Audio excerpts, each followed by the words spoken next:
ശബരിമല സ്വർണ്ണക്കൊള്ളയിൽ തിരുവിതാംകൂർ ദേവസ്വം ബോർഡിനെ സംശയമുനയിൽ നിർത്തി Devaswom vigilance report. ദ്വാരപാലക ശില്പപാളികൾ നിയമവിരുദ്ധമായി ഉണ്ണികൃഷ്ണൻ പോറ്റി പുറത്തുകൊണ്ടുപോയത് 2019 ദേവസ്വം ബോർഡിന്റെ വീഴ്ചയാണെന്ന് റിപ്പോർട്ടിൽ പറയുന്നു. ബോർഡിനെതിരെ തുടർ നടപടി വേണമെന്ന് ശുപാർശ ചെയ്യുന്ന റിപ്പോർട്ടിന്റെ പകർപ്പ് മീഡിയ വണ്ണിന് ലഭിച്ചു. ബോർഡ് അംഗങ്ങളുടെ അറിവോടെ പാളികൾ ഇളക്കി മാറ്റി കൊണ്ടുപോയെന്ന് എഫ്ഐആറിൽ പറയുന്നു. തിരുവിതാംകൂർ ദേവസ്വം ബോർഡ് മുൻ പ്രസിഡന്റ് എ പത്മകുമാർ അടക്കമുള്ളവരെ പ്രതി ചേർത്താണ് കേസ്.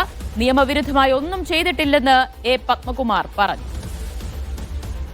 അന്നത്തെ ദേവസ്വം ബോർഡിന്റെ ഭാഗത്തു നിന്ന് ഇക്കാര്യങ്ങളിലൊന്നും വ്യവസ്ഥാപിതമല്ലാത്ത ഒരു കാര്യവും ഞങ്ങൾ ചെയ്തിട്ടില്ല.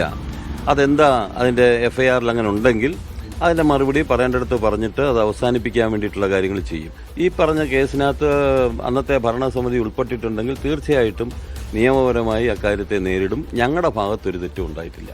എന്നെ ഒറ്റതിരിച്ചാക്രമിക്കാനാണ് ശ്രമിക്കുന്നതെങ്കിൽ ഒറ്റതിരിച്ചാക്രമിച്ച് കീഴ്പ്പെടുത്താൻ ഒക്കില്ല. നിയമവിരുദ്ധമായി ഞാനൊന്നും ചെയ്തിട്ടില്ല.